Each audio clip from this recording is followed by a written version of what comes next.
한국에 있는 자녀한테 부모님이 증여를 할 때는 5천만 원까지 10년 동안 비과세이거든요. 즉 미국에 살고 있는 미국 시민권자한테는 그런 공제 혜택이 없어요. 그래서 내가 이런 시민권을 취득을 안 하려고 한다, 오히려 취득 전에 뭐 빨리빨리 증여를 받아야 한다, 이렇게 오해하실 수도 있는데요. 그게 아니다.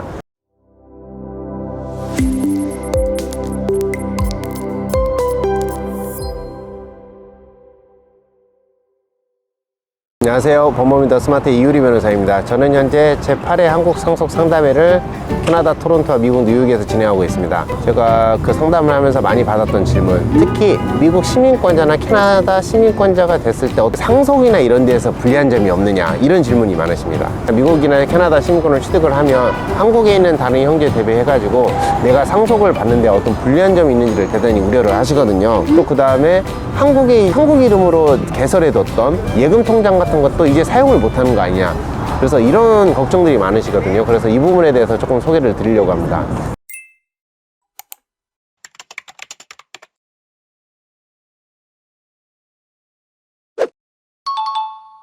일단 결론적으로 얘기하면 내가 미국 시민권자가 된다고 해가지고 한국에서 아버지나 어머니로부터 상속을 받는 거에 불리한 점이 생기는 건 전혀 없습니다. 대단히 오해이시고요. 또 반대로 얘기한다면 한국은 또 채무가 상속이 되거든요. 부모님이 남겨두신 거. 내가 미국 시민권자가 된다고 해서 한국의 부모님이 남겨두신 채무가 나한테는 상속이 되지 않는 것이 아니냐도 절대 아닙니다. 똑같습니다.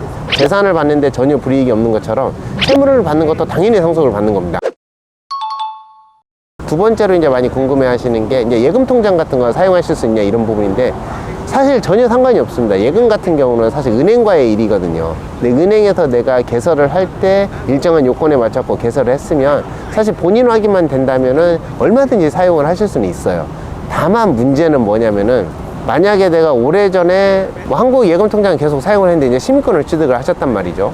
그래서 한국에 가셔가지고 이제 통장에 있는 거를 활용을 하거나 인출을 하려고 할 때 한국 신분증이 없으신 거예요.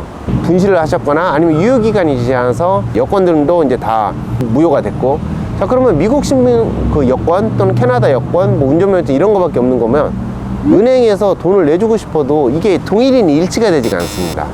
그렇게 해서 창구에서 좀 실랑이하는 경우가 있거든요. 하지만 시민권을 취득했다는 것 자체만으로 한국에 있는 예금 통장이 막히거나 클로즈 되거나 사용하지 못하거나 이런 건 아니고요. 다만 본인 확인 문제에서 조금 문제가 있을 수는 있겠다. 자 그런 경우에는 차라리 실무적으로 본다면 한번 가셔가지고 미국 이름으로 아예 변경을 하시는 것도 좋습니다. 미국 이름으로 변경을 안 한다고 하더라도 신분이 한국 신분이지만 미국 신분으로 바뀌었다는 걸 은행 측이 한번 확인을 해주고 전산상의 기록을 남겨놓으면 해당 계좌는 계속적으로 사용하실 수는 있거든요.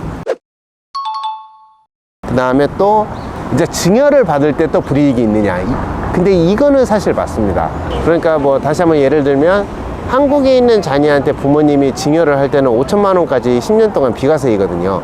즉 미국에 살고 있는 미국 시민권자한테는 그런 공제 혜택이 없어요. 그래서 내가 이런 시민권을 취득을 안 하려고 한다, 오히려 취득 전에 뭐 빨리빨리 증여를 받아야 한다, 이렇게 오해하실 수도 있는데요. 그게 아니다. 사실 세법상으로 비거주자이기만 하면, 즉 미국에 거주하기만 하시면 영주권은 국적은 한국이잖아요. 미국 영주권으로 미국에 거주하시면 세법상 한국에서는 비거주자이거든요. 그러면은 증여공제 혜택이 아예 없습니다. 즉 국적과 상관없이 내가 사는 곳이 미국이라면 한국에 있는 부모님한테 증여를 받을 때 공제 혜택이 없어요. 그래서 미국 시민권을 취득한다고 해가지고 그런 공제 혜택이 없어지는 게 아니라 애초에 그냥 미국에 가서 거주를 하신다면 증여에서 공제 혜택은 없거든요. 자, 그래서 이게 전혀 오해이시고요. 전혀 그렇지 않기 때문에 뭐 특별한 걱정은 안 하셔도 되겠습니다.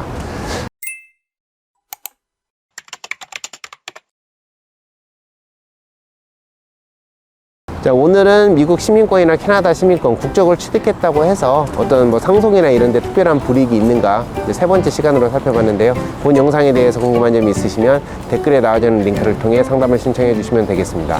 지금까지 저는 범범인 더 스마트의 이유리 변호사였습니다. 감사합니다.